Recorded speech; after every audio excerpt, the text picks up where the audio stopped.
teacups and meter maids. Welcome to Randy's Nursery Rhyme.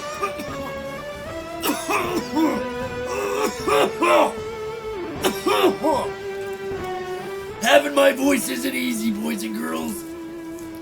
Today we're going to read you a nursery rhyme. Today we got Puss in Boots. We got Puss in Boots, boys and girls. Okay, let's read it up. Let's get it on.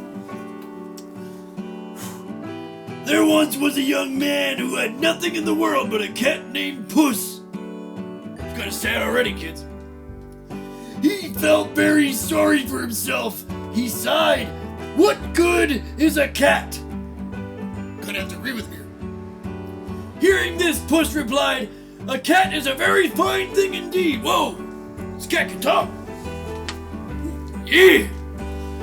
Give me a pair of boots and a sack, and I will make your fortune. As soon as Puss got on his boots, he set off. Where'd he go? First he caught a fine rabbit and put it in the sack. Then he boldly made his way to the castle. "I have to come see the king," he cried. "I bring a gift from my master, the Marquis of Carabas." Carabas.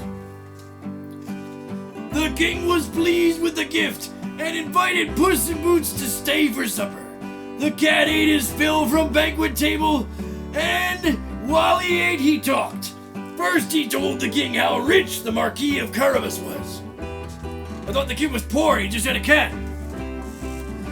Then he told the queen how noble the Marquis of Carabas was.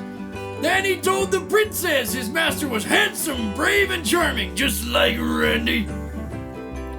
By the time Puss in Boots left the castle, everyone was talking about the mysterious Marquis. Ooh, he was so mysterious, like Rey Mysterio. Little pipsqueak. Puss had learned that the royal family was about to take a tour of the countryside. He ran back to his master and said, "I have a plan. Go swimming in the river today, and I will make your wildest dreams come true." That sounds like he's trying to set him up for something, but I don't know. Let's see where this goes. While the young man swam, Puss hid his clothes. Then Puss jumped in front of the king's carriage and shouted, "Help! The Marquis of Carabas is drowning!" Oh, this is some shady stuff he's doing here. I see where this is going, kids. Quick as a flash, the king's foreman jumped in the river and pulled the young man out. "Someone has stolen my clothes," the young man cried. "You ain't stealing these, I'll find them." So the king gave the young man new clothes to wear and let him sit in his own royal carriage. Ooh, that boy must have been proud of himself that day. In his borrowed clothes, the Marquis of Carabas looked just as rich and noble and handsome as Puss had promised. Next! Wait, I skipped the line. I skipped the paragraph. Sometimes when you skip the paragraph, you don't get the full story. Meanwhile, the cat ran on ahead down the road until he came to some fields that were owned by a fearsome ogre. Ogre, like George Hannibal Steele, freak. The terror of the land. He told all the farmers about his plan and they agreed to help him. Next, Puss in Boots ran ahead to the ogre's castle. He knocked boldly on the door and the ogre answered. Turn the page. "It is true that you can turn into anything you like," Puss asked. The ogre proudly turned into a lion. Roar!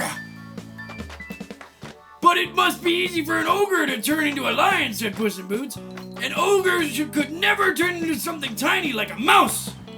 The lion roared and turned into a mouse. In a flash, Puss ate him up, and that was the end of the ogre. Along the road, the king saw farmers working. When he asked who owned the land, the farmers did just as Puss had told them and said, "The Marquis of Carabas." Puss in Boots stood by the ogre's castle gate. When the king came by, Puss called, "The Marquis of Carabas welcomes you. Come on in, have a beer." The king and the queen and the princess ate a marvelous supper in the castle with the Marquis and his cat. Before long, the princess and the Marquis of Carabas were engaged to be married. Ooh, that kid moves quick. He must have had a rockin' bod like Randy. On the day of his wedding, the Marquis of Carabas turned to Puss in Boots and said, "Thank you, my friend. You were right.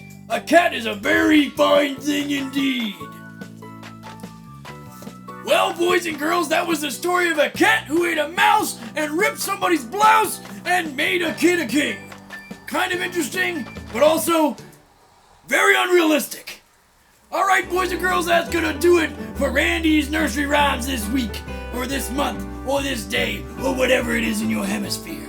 And remember the 2 golden rules, boys and girls.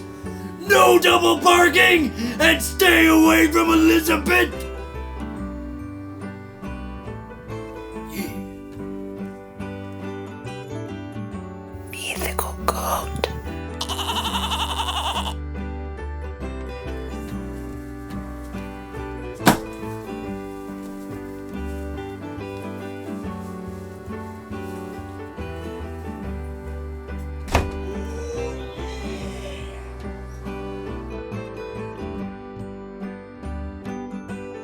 And you don't touch another man's woman, hear it? Stay away from Elizabeth!